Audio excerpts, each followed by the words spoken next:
This is Big Tasty Sports. We're recording on Monday night, and Yanni's Bills play in just about an hour. So we're going to have to get straight to it. Repping the Bill. Don't give them the thumbs down, Yanni. You got to have positive energy for the Bills. We're putting positive energy. I don't know that works, but you might as well do it anyway. How's it going tonight, man? It's going good, man. How you doing? I'm doing fine. Another Vikings win. My projections say that they're even in decent position to make the playoffs. So I didn't think I'd be saying that a few weeks ago. Yeah, it is amazing how well Dobbs looks. I mean, when you watch that game from yesterday, and I haven't watched the entire game, but just the pieces that I saw there, I mean, he looked really comfortable. Like, he looked really confident. He looked really comfortable. And, I don't care who you are, to come to a team in a week and a half and basically look like you have command of the offense and, what you're like, that's impressive. I mean, it really is. It is shocking, and he can definitely move around some and create some time and stuff. So we'll see. I'm still expecting him to lose a couple games with turnovers here too. But hey, he at least gives them a chance to be interesting, and I'll take it at this point. So no doubt, man, no doubt. All right. Well, hey, let's jump into the games here for next week. See if we have any spots that we like. Last week, I think, was pretty solid on reads overall. Obviously, that Tampa Bay game did not get over, but other than that, the stuff we talked about, I think, was pretty solid. So we're going to start out with the Thursday night game, which is actually a big one.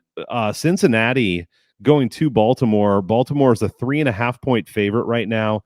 Total of 46, and this becomes a big game after Cincinnati drops one at home to Houston, which was surprising to me. I think we talked about it potentially being close. Both felt like Cincinnati would get the win, but credit to Houston, and also Cincinnati didn't look as good as I thought they might. So big game for both these teams. What do you think happens here on a Thursday night in Baltimore?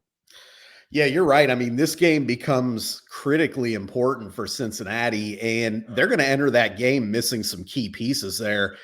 Doesn't look like Higgins is going to be back. Trey Hendrickson now is out for them, along with, it looks like, maybe Sam Hubbard again. So both of their edge rushers, and obviously T. Higgins, a key weapon in the pass game there. That isn't great when you're playing that Baltimore team, and I've got to imagine, kind of coming off the way that they lost, they're probably going to not be happy, and they're probably going to be focused. So, when I'm looking at this game, obviously the hook has to scare you. You got two good teams, I think.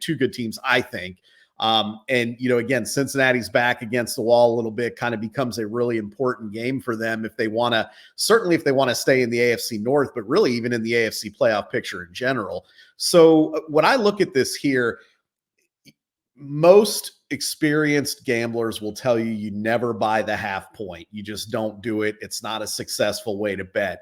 But here's the way I'm looking at this game if I'm going to play it, and I am playing it, so I'm playing it a couple ways here. Okay. I think the Ravens do win this game. I think that they're at home in a short week. I think that they are slightly better than Cincinnati. I think it's close. I think they're slightly better. But I think those injuries, we were just talking about injuries, I think those are big for the Bengals. I think those defensive injuries are really going to cause a problem for them. Hubbard, he's an edge player, but he's actually big in their run defense. And you saw what Houston, Devin Singletary ran for 150 yards against them yesterday with Hubbard out. Yeah. Now you take Hendrickson out of the mix, and it's like, are they going to be able to get after Lamar Jackson? Can they stop that running game? We saw Keaton Mitchell making plays again yesterday. We know, of course, what Lamar Jackson can do, primetime, all that. So I think Baltimore wins this game. So I think, even though traditional wisdom says you don't buy the half point, this is a divisional game. If I'm betting Baltimore here, I'm going to pay the juice and bet the half point to get the -3 here to protect against the push, because I could absolutely see Baltimore winning this game by a field goal, and I wouldn't want to lose it on the hook. So I'm going to kind of go against conventional wisdom or betting philosophy here, and I'm doing one of two things. I'm parlaying the Ravens money line. Actually, there's another team in the AFC North that I really like to parlay it with here. We could talk about that if you want. Or I'm looking at Steelers so much. Oh yeah. No. So, but all seriousness, I am I really love the idea. But again, both non-traditional, non-conventional, experienced sports bettors will tell you you're crazy, and I get it. I love parlaying the Ravens and the Browns this week because you don't have to worry about the hook. You just need a win. And I think that both teams find a way to get it done. So I like that. Or if you, depending upon what book you're using, sometimes you can buy that half point and get a -130 line.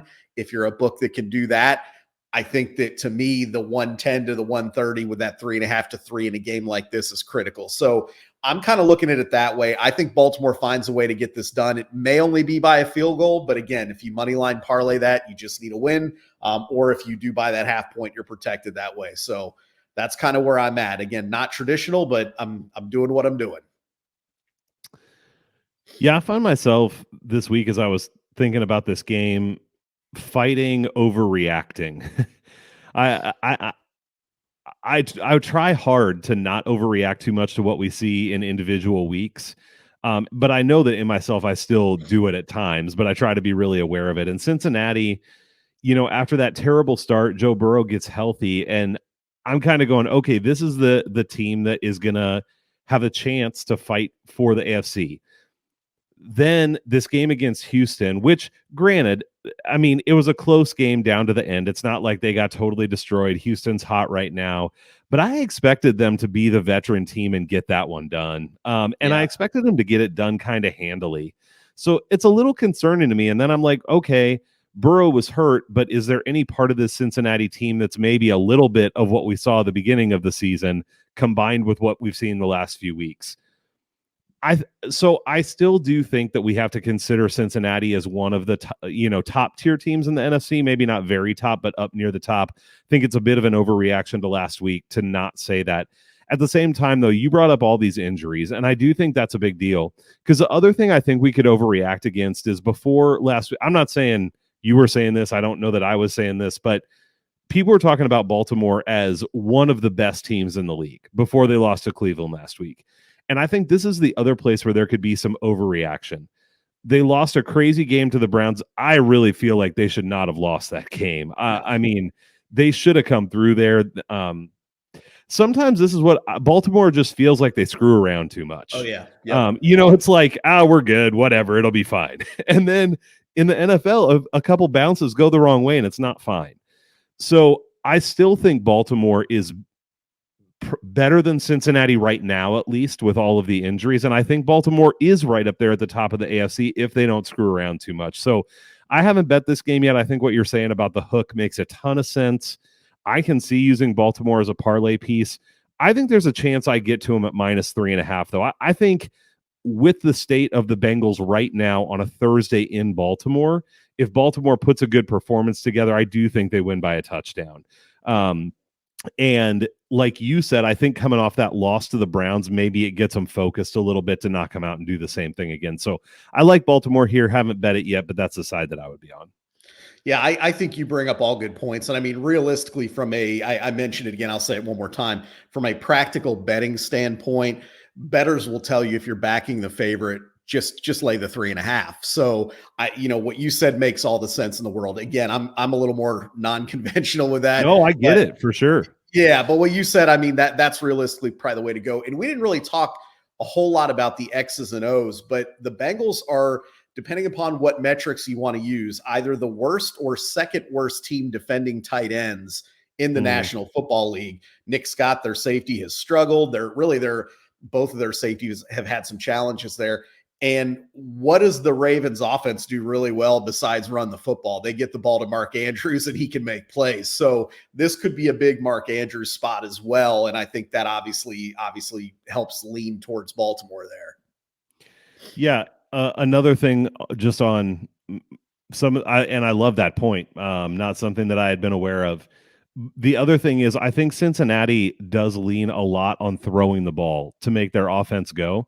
And I mean, right now on PFF, the Ravens are second in coverage grade in the whole NFL, 91 coverage grade. So the weakness is a little bit more against the run. Not that they've been terrible, but just not as good. And I mean, Joe Mixon has just been okay this year for the most part, and really for a while. So I think that matches up well against Cincinnati's strength as well. Yep. And we saw in that game against Houston, and I understand we always say this, you can't take away the big plays, but you take away that big pass at the end to Tyler Boyd and that rollout that Burrow had where he found Chase. They did nothing through. I mean, realistically, beyond that, they didn't do a whole lot. So, you kind of look at that and say, okay, busted play type thing. Are they going to get that against Baltimore? Is that enough against Baltimore, and I don't see it. So anyways, I I think wouldn't want to bet on it, yeah, exactly. For sure. So, yeah. All right. Sounds like a similar spot for us there. And man, that's going to put Cincinnati in a tough position if they lose that game, honestly, to even be questionable to make the playoffs. So it's going to be interesting. For sure. All right, let's move over to the Sunday games. And man, there's, a lot of like kind of okay matchups this week, I feel like, but I'm going to just pull out a few here for us to talk about that I think at least are some interesting spots based on what we saw last week with where some of these teams are. And I'm going to start with Tennessee at Jacksonville. Jacksonville -6.5 in this one. We just saw Jacksonville get eviscerated by the 49ers.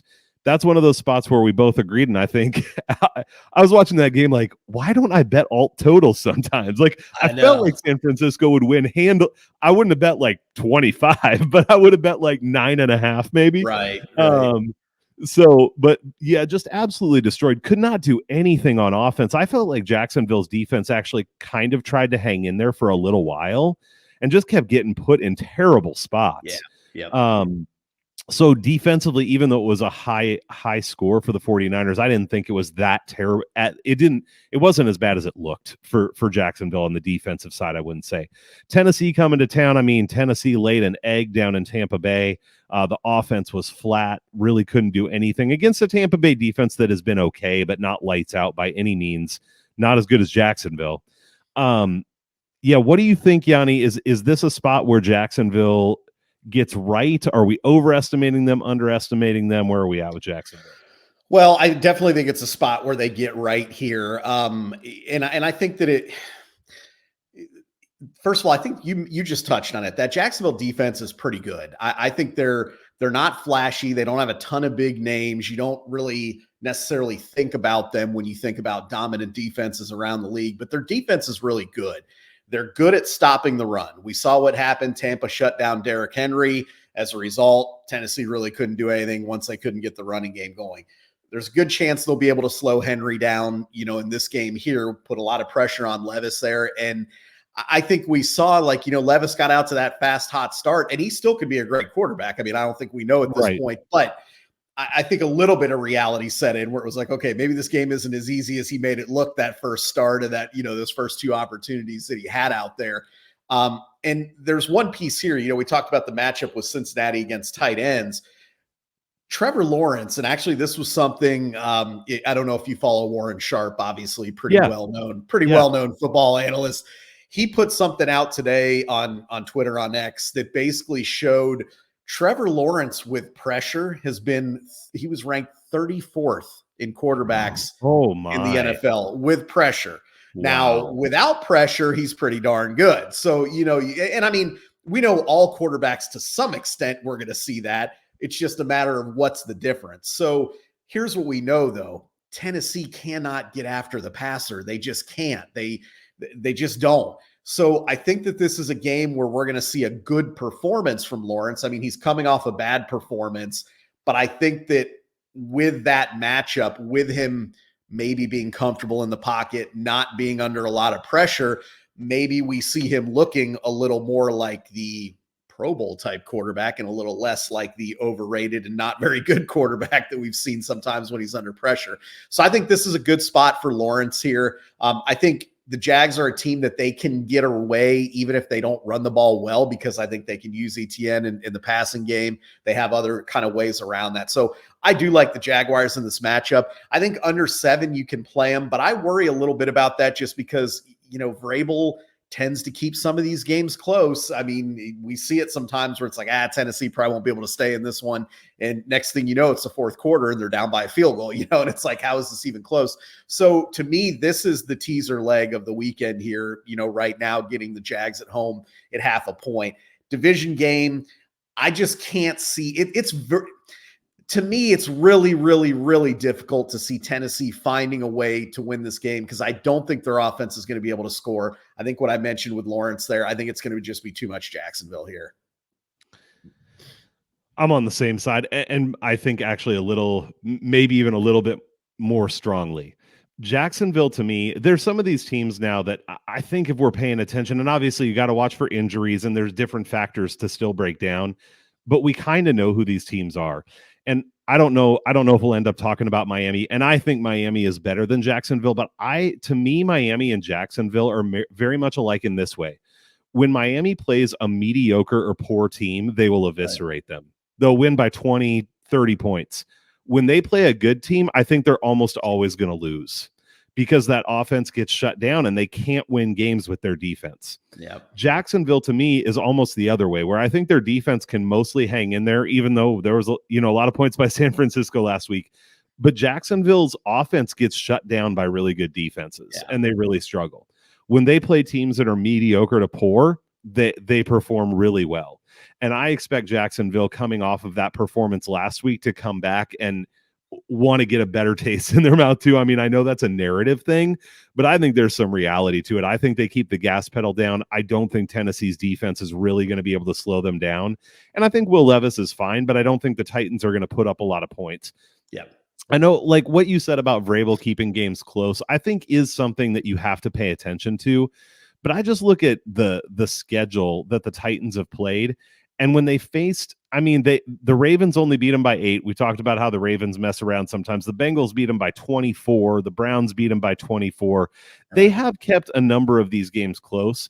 But I just think Jacksonville is not in the top tier of the league for me, but they are in a different class than the Titans. And I expect them to actually win this game by double digits. So I'm with you. I don't want to have to go over the 7 for sure, but at 6.5, I like Jacksonville just fine there. Well, that's a great point. And I think obviously for anybody that is interested in Jacksonville, this one is likely, in my opinion, to get to 7. So if the 6.5 is still there for you, which at least as of recording this 6.5 on Bovada. I mean, I think that's, you're hitting a somewhat key number here. So I'm with you. I think you can lay the 6.5. Or like I said, I think it's also an obvious teaser leg here because I just can't see the Jags not winning this game. Yeah, I really agree with you on that teaser leg thing too. And I mean, that takes a little bit, it makes it a little bit safer to not need them to win by that margin because Tennessee can keep it close at times. So I don't hate the teaser leg at all for sure. Any thoughts on the total here? For me, this total seems about right. It's around 39.5 to 40.5. Yeah, I mean, I think it's right. I think it's probably right where it needs to be, but I think that what you said about an alt line probably makes the most sense. I mean, I could see Jacksonville potentially scoring a lot in this game, but I don't see Tennessee scoring a lot here. So when you look at it that way, how do you try and play or justify the over under there? Because I think there's just a little bit of variance and volatility with how little Tennessee may score, how much Jacksonville may score. Because, you just never know if Jacksonville, like you said, gets rolling. Do they put up 35 on their own, and win this game? Or, conversely, if you're on the other side, if you're betting the over, does Tennessee put up 3 and then you fall short winning 33-3, Yeah, so, right. Yeah. Totally. Yep. Yeah, I feel the same way about that total. I agree on Jacksonville. I mean, I'll think about if I'm going to do it, but I wouldn't hate a -9.5 or a -12.5 here. Because I think it's easily probably, in my opinion, a better probability of it happening than whatever the line is going to be on those things. I hear you. So that's where they say that you have an edge. Although I always wonder, just because someone says they have an edge doesn't mean that they do. In their own mind, they do, I guess. All right. Let's move on to Pittsburgh at Cleveland. You already talked about this game. An interesting one. I mean, people have talked about Pittsburgh being this year's Minnesota, and it's hard to disagree with them. A team that keeps winning close games and wins pretty much every close game. And another big game in the division, to be honest. This one's at 3.5, some places at 4 for Cleveland. Low total here, 37.5. Sounds like you thought Cleveland gets this done. How often do you think that they cover that spread, or what do you think this game looks like? So here's my confliction on this game here. For the last 2.5 decades since Cleveland came back in 1999, all the Steelers have done is whip up on this Cleveland team over and over and over again. And you kind of mentioned Pittsburgh being this year's version of Minnesota, where even if they don't look good, somehow they end up in the win column. And even yesterday, it's like, they're playing that Packers team that is not that great and easily could have lost the game. I mean, they certainly didn't pull away with it. I mean, they won, they got it done, but that's kind of what they do. They win and get it done. So that's where my confliction is this a situation where you're like, yeah, they're not going to win this, and somehow at the end of the day, something happens and they walk out of that game with a win? That scares me a little. But I'm going to say a little because it doesn't scare me enough to get off of Cleveland here. And here's why. Pittsburgh has not played a great schedule, at least as far as when you look at their wins, right? They beat up on some teams like the Packers, for example, that aren't very good. And I think when you look, so a couple things to note here. When Cleveland's defense, which I think we all agree is very good, even though Baltimore gave them a little bit of problems yesterday, Cleveland's defense is very good. And at home, they're like dominantly good. So, when I look at that, I think there's one of those things to be said where we saw Cleveland struggle on the road in Indianapolis, different animal at home and on the road. So Cleveland at home, they're going to shut this Pittsburgh offense down because this Pittsburgh offense stinks. And we know that. Now, we saw Pittsburgh run the ball a little bit yesterday, which kudos to us. We talked about Najee Harris. Kudos to you, man. That was all you. Well, I mean, but it was a great call. Well, thank you. I think really, though, that's going to be what we're going to see, though, is the opposite of that. We saw Najee Harris look like a capable running back. We saw Jalen Warren, look pretty good out there. I don't think we're going to see that against Cleveland. And then I think we're going to see Kenny Pickett under a lot of duress when he's throwing the football here, maybe making mistakes, certainly at the very least, probably punting the ball a lot. So the only path that I see to Pittsburgh covering this is essentially if they can hold Cleveland under 10 points, which Cleveland offense, not great, but I'm not sold on the Steelers defense. And there is something to be said sometimes about catching a little bit of a spark here. And I don't know that you want to necessarily bet on that, but to me, it's worth pointing out that Cleveland not only won a big, important divisional game against a big brother rival, but Deshaun Watson actually played really well in the second half of that game. That half was the best half of football he's played since he's been in Cleveland. Now, could have been a fluke, could have been whatever. I don't know that we're going to continue to see that. I think the jury is pretty much made up their mind that Watson is not the guy that he was his first couple of years in Houston there, but he is coming off a little bit of a confidence building game where he beat Big Brother. He played great in the second half. The team's fired up and they're coming home where that defense is dominant. So when I roll all that up into a ball, I see a Cleveland victory, even though I'm a little conflicted and scared with just the way that Pittsburgh seems to find ways to hang around, whether it's a freaking punt block or a busted play or whatever they do, they find ways. But I just think too much. I just don't see them scoring here. And I mean, I haven't even gotten far enough to look at where team totals are here. But this to me is one of those games where Pittsburgh, 10, are they going to score 10? Are they going to score 13? I don't know. So if they're over unders at 17.5 or maybe even 16.5, I could potentially play an under on Pittsburgh's team total. I was just going to look up and see if. Yeah, I was going to say I can look while you're. Okay. If you want to jump in there. Well, I'm monologuing. There you go. Yeah, man.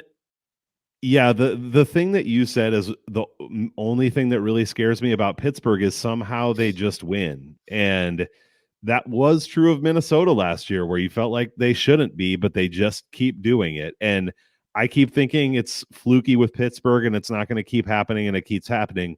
However, what you said about their schedule is really important. I think it's just not been the strongest of schedules in terms of the teams they're beating. Obviously, they beat Cleveland early on, the second game of the year. Yep.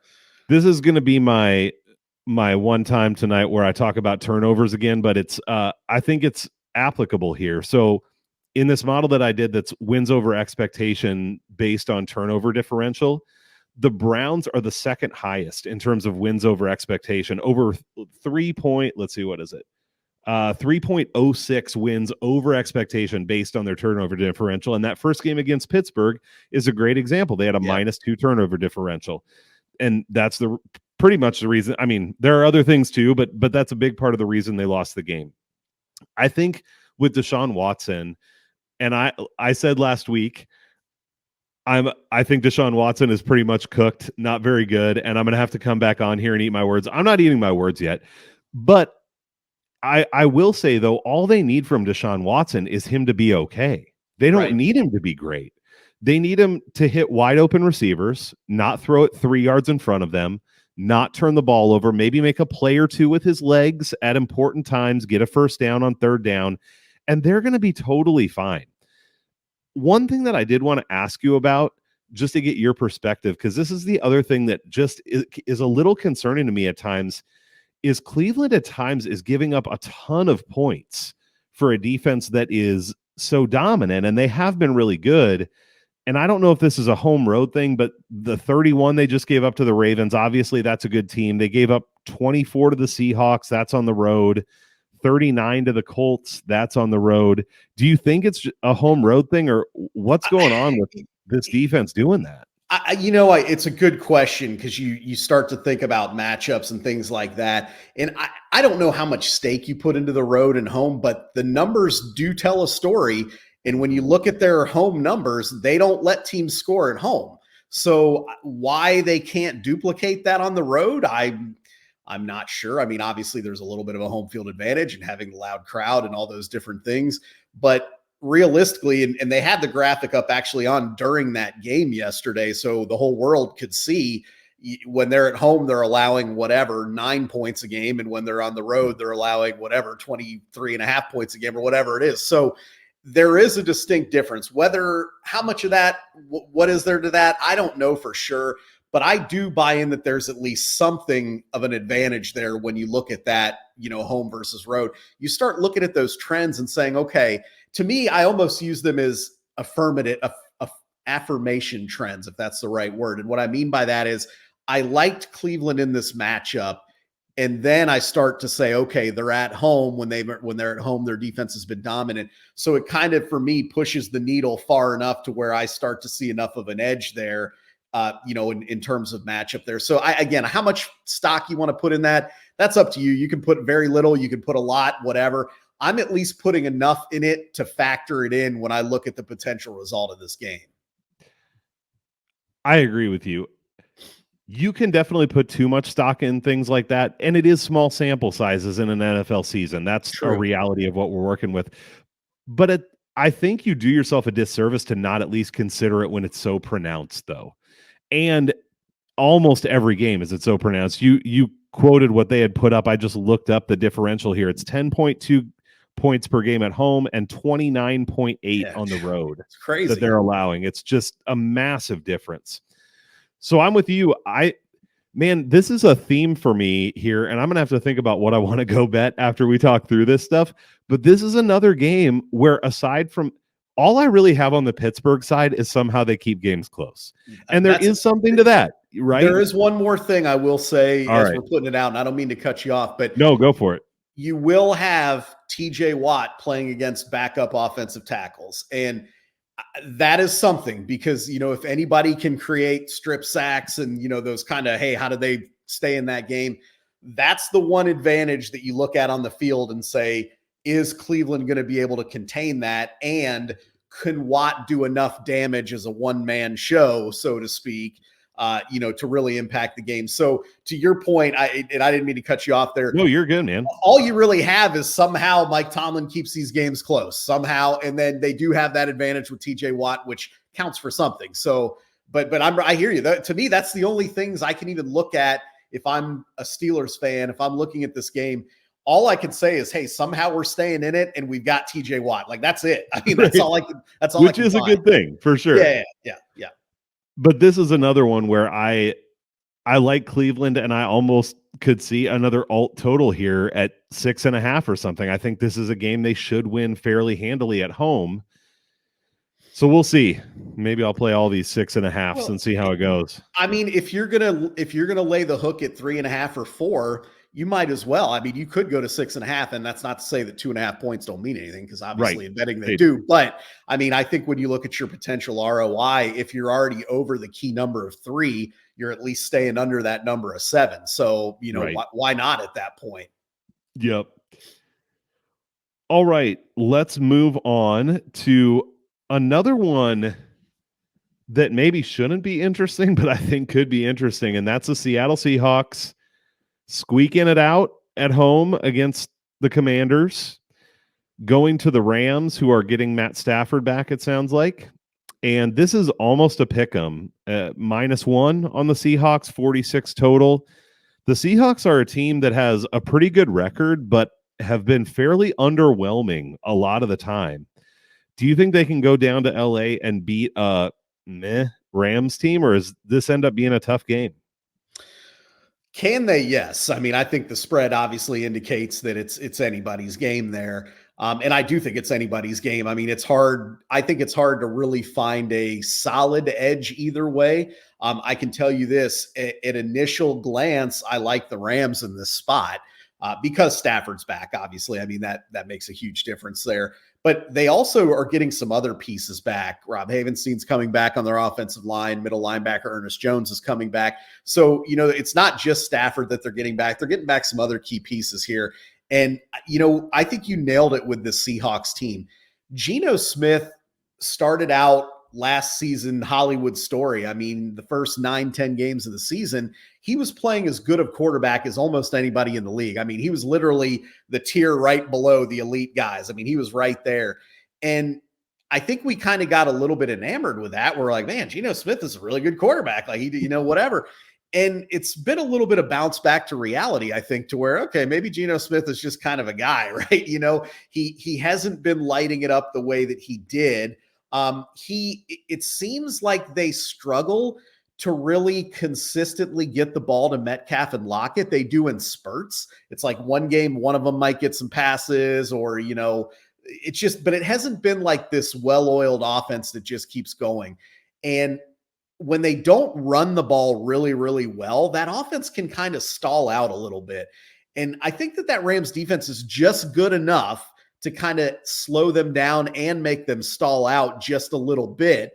And then when you flip it on the other side, for whatever reason, on paper, that Seattle defense should be good, I think, in my opinion. They have a lot of talented big-name players, and yet at times they just don't look that great. It's like they're out of position, or I don't know what it is. I don't know it well enough to understand, but it's just not dominant. So when I look at this here, this is kind of a good spot for the Rams, in my opinion, here, with Stafford coming back rested, healthy. Sean McVay's had, time to game plan here. Seattle's coming off a tough game here going on the road. I don't love it just because I feel like the line, in my opinion, even on the road, should be Seattle -3. So in theory, the value, if you want to look at it that way, is actually on the Seattle side, which I guess you'd say, oh, so you must be taking the Seahawks if you think it should be -3 and they're minus. But I'm not. I actually lean towards the Rams in this game. I don't know that I'll bet it because of that. I kind of have that conflicting numbers versus gut feeling type thing, which you get sometimes. And that's kind of what I have in this game here. I have a weird feeling that the Rams figure this one out and they sneak away with a win here. This just seems like one of those games that the Seahawks are going to lose. I do think the Seahawks are a little bit better than the Rams. But when you look at McVay, when he has Stafford, when they're healthy, they've looked pretty good. So I like the Rams here. Do you know if Kyron Williams is back this week? I don't think he is. I can look, but I think he has one more week on IR. But I could be wrong, because I thought that about Jefferson too. Yeah. Because not that that's a make or break, but that would be a nice piece for them to get back if he's able to come back. Man, we're on the same page here again. I'm not betting this game. I'm staying away from it. If you forced me to bet it, I would bet the Rams. Same. I think that offense with Matt Stafford, and you talked about the offensive line, though it's not a good offensive line regardless, getting a little healthier. They've been good. And Seattle hasn't been the kind of defense that's just going to completely shut down a pretty good offense.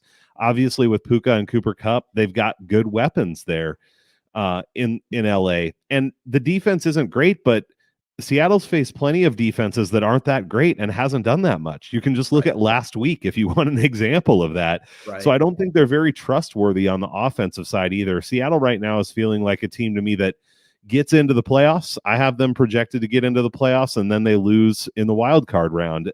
Yep. Most likely. They're just not a lot there unless they can pull some things together here at the end of the season that they haven't shown so far. So I'm on the same page with you. All right, we got one more game to talk about for sure, and then we'll see if there's anything else you want to pull out from a betting perspective or just things that are interesting to you. No shocker here. We got to talk about the Eagles and the Chiefs. The Kelsey Bowl. Sexiest man alive versus guy dating Taylor Swift, right? Let's just talk about that. I mean, that's what the people want to hear. That's what they want. That's what they want. We won't talk about that here, probably. Interesting right now. Kansas City -2.5 on DraftKings, -3 most other places. So that's a pretty it is out to -118 on the -2.5 now. It just jumped up actually when I refreshed. So we're moving that direction toward Kansas City -3.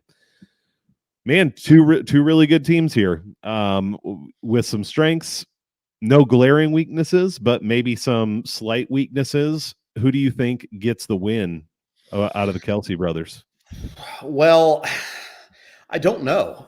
This to me, this could be a coin flip game. I lean towards Kansas City winning because number one, they're at home. Number two, we've seen them beat the Eagles previously. So I think, logic would tell you that Kansas City would find a way to win this game, and they may.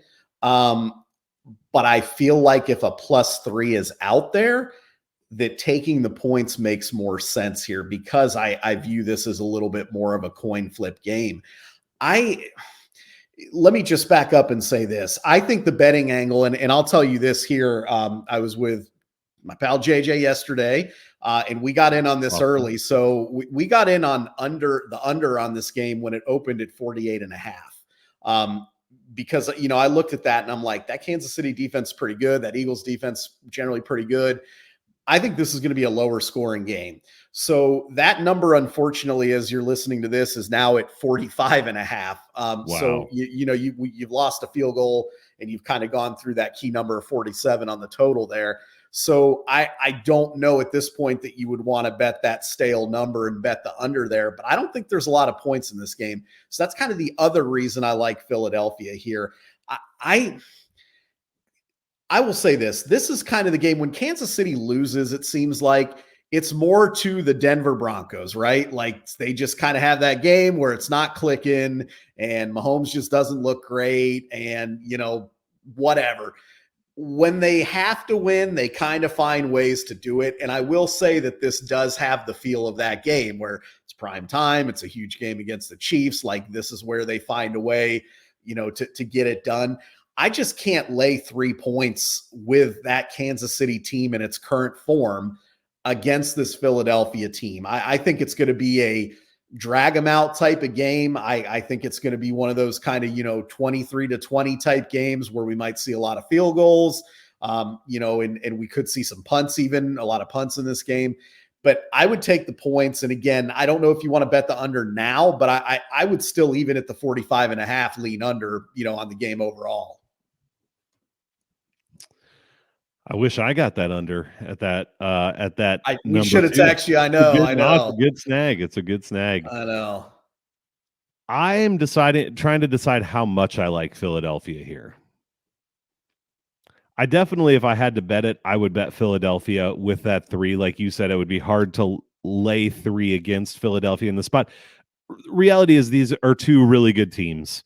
And I don't think there's an edge here of, one team is for sure winning this game over the other team. Nobody can say that because this game gets played 10 times like we talk about. I don't know. I think it's something like 5-5. Maybe the Chiefs win 6-4 or something. I mean, I think it's right around the middle.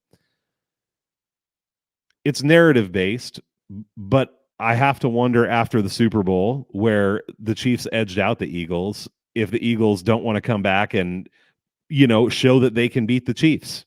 maybe this is a game that we see again. Even it's not impossible that this ends up being another Super Bowl this year. The other thing for me is the Chiefs defense has been really good. It's been a strength of their team. The Eagles offense just has so many ways to get it done. And AJ Brown has been so dominant. I know that with, the coverage for Kansas City has been good, but he's just been on another planet, and it hasn't really mattered who's been defending him. The Eagles, and also like the lack of targets for Kansas City, I just feel like has to come back to bite them at some point against some good teams. Against most teams, it doesn't matter. Patrick Mahomes just spreads the ball out. He gets it to everybody, mostly Kelsey, and they move along and they're fine. And maybe it won't bite them. I mean, they didn't have Tyreek Hill last year, so it's not like their weapons were phenomenal last year either. But there's just something in me that feels like against these really good teams, at some point it's going to bite them that they don't have anybody to catch the ball except for Travis Kelce.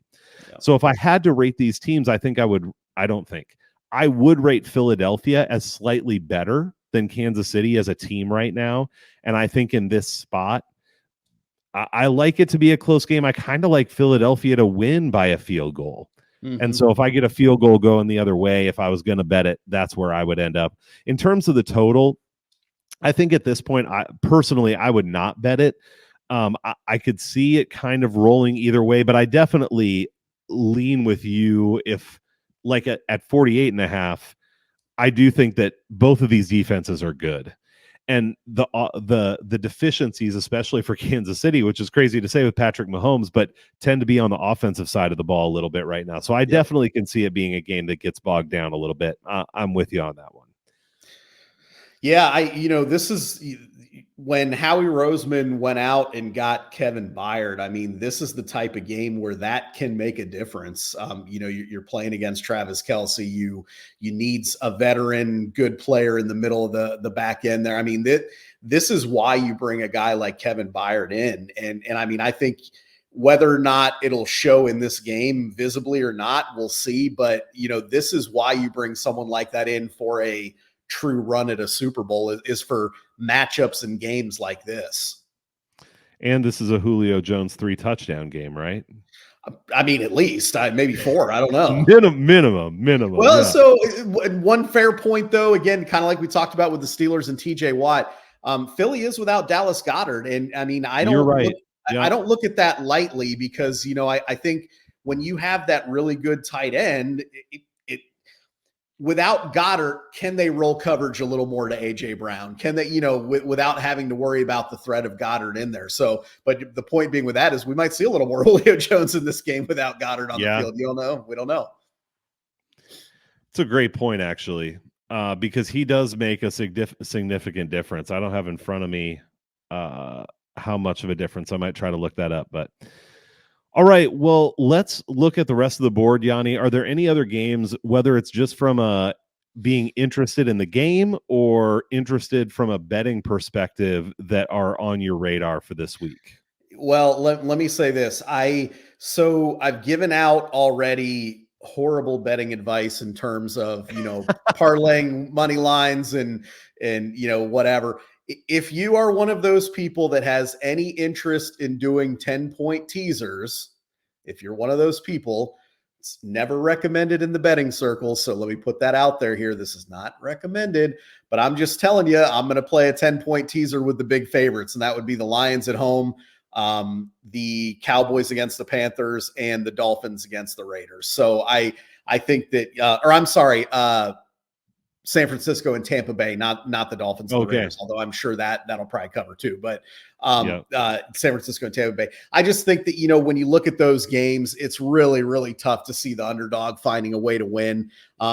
Again, I don't really necessarily advise betting this, but I'm just kind of putting it out there.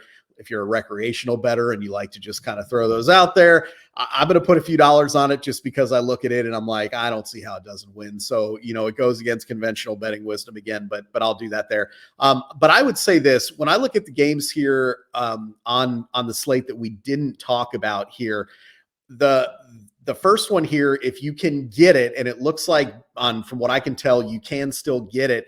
you can get the Lions team total over 27.5. And I find it hard to see how they don't score 30 at home against the Bears. I mean, that's a high total, but this Lions offense is really rolling. And at home, I think they're going to do just fine. That Bears defense, I mean, their season's about done, whatever. I don't think they have much to play for after being on national TV and whatever. So I think that's an interesting game that you could potentially get on if you can get 27.5. And I say that because right now on Bovada, it's actually even money at 28.5, but that does look like there's still plenty of 27.5s out there. So I think that's something you can look at there.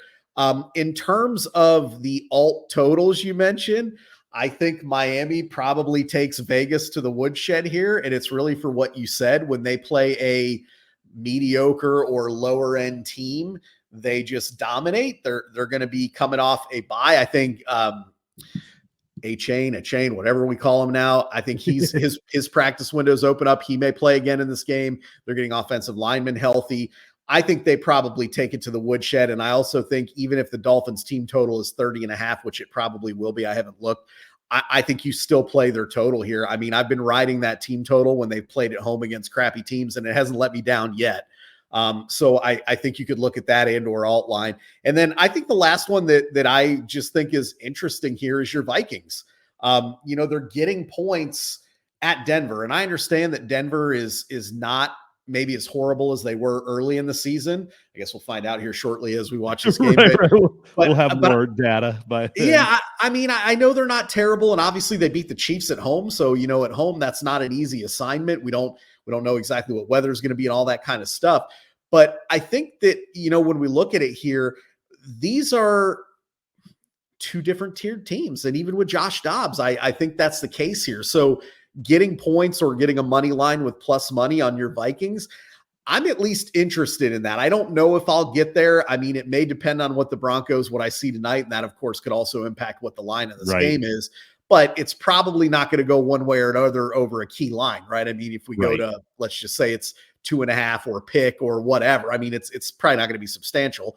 So I'll probably wait. But I mean, I think that that's an interesting game because, you mentioned before we got on about the Vikings and whether or not, I mean, this is kind of an important game for them. I mean, if they win this game on the road, they're really setting themselves up to have a legitimate shot at getting in and really having one of the better records even in the NFC when it's all said and done.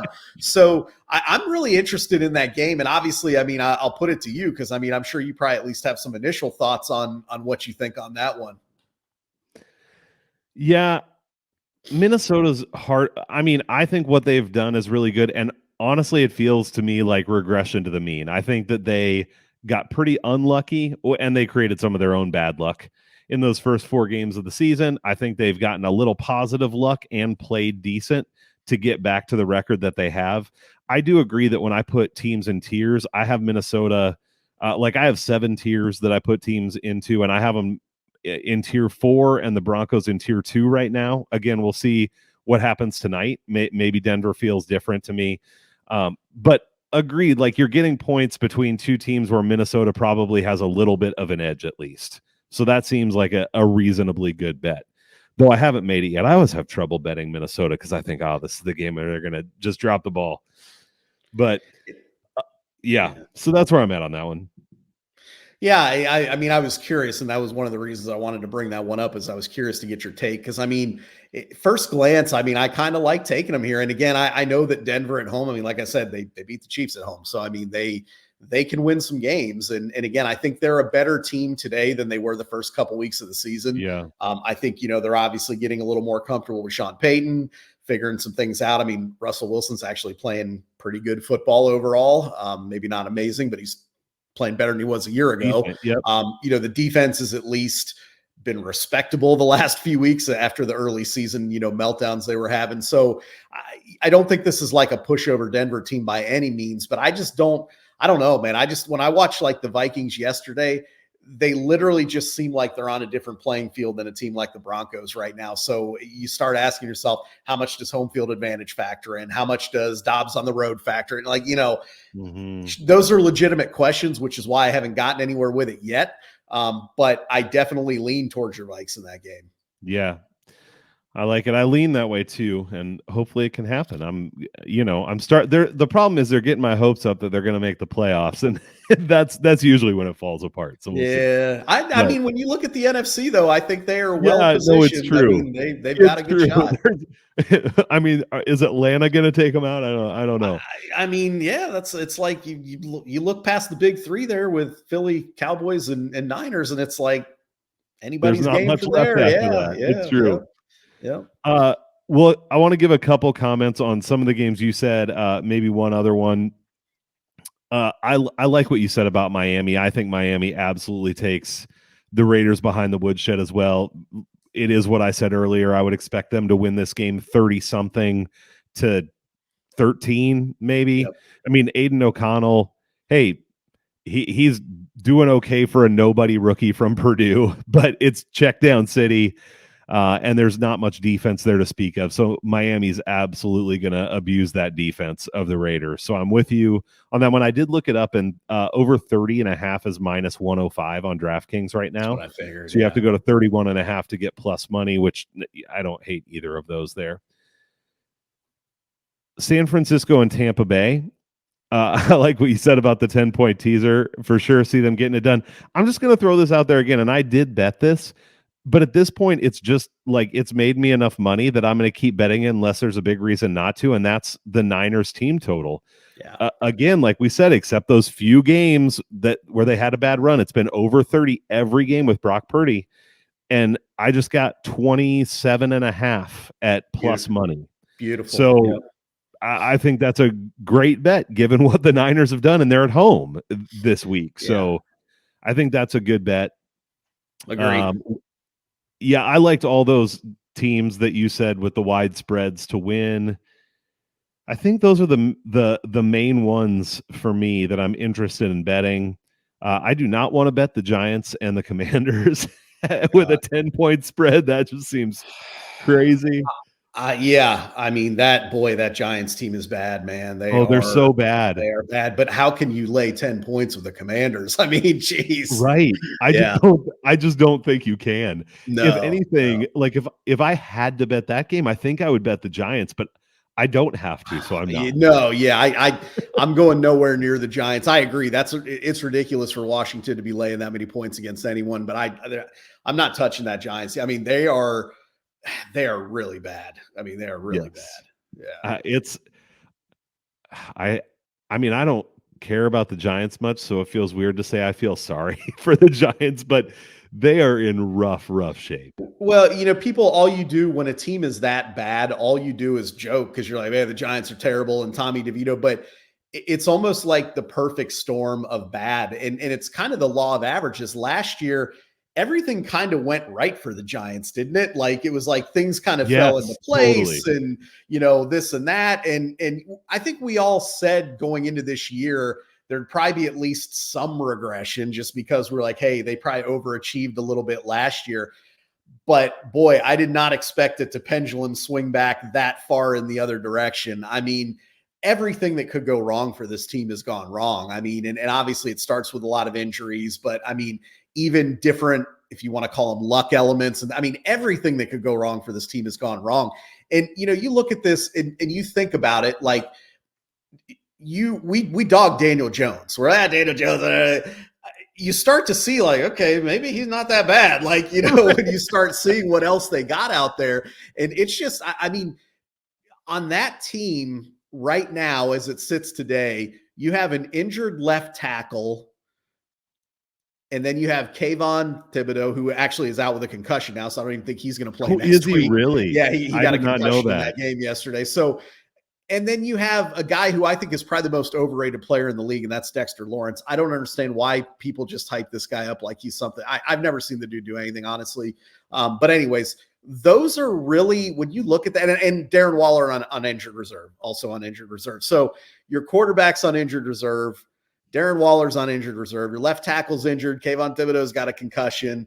Dexter Lawrence stinks. So poor Saquon, I feel for Saquon Barkley. I mean, he's in there getting and it's like, how's he going to do anything? So anyways, we don't need to sit here and drag on about the Giants, but at the end of the day, like I don't know that anything could have gone much worse with that season than what they've had, to the point where, yeah, I'm with you. Like, I feel bad I'm like, it shouldn't be. Everybody deals with adversity.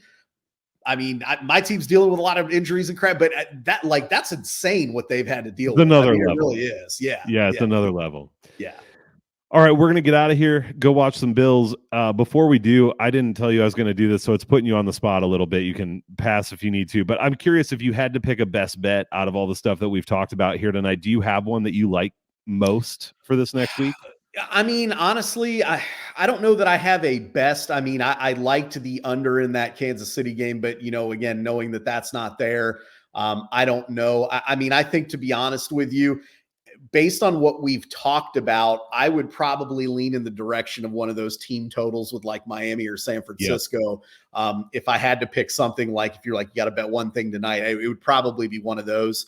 And it would probably be what you picked on San Francisco, to be honest with you, just because I think that total's a little more approachable. I mean, don't get me wrong. I think Miami drops 37 plus points on the Raiders here, but I would probably say that San Francisco team total that you called out. Okay, cool. Yeah, that would be my number one. Miami's team total is my number two. And then for me, Jacksonville is number three. I haven't bet it yet, but I really like this spot for them. So those are the ones that I like the most here. Yeah. All right, man. Well, hey, thanks for jumping on and chopping it up. It's helpful to me. I think there's some good spots this week, and great to get to talk through it. So go get that dub for the Bills tonight, man. I hope so. I appreciate your info there. I'm going to get this Niners betted now, just in case it decides to come up. So thank you. Appreciate it. As I do. Yeah, absolutely. I'll talk to you later. All right. Thanks, man. Take care.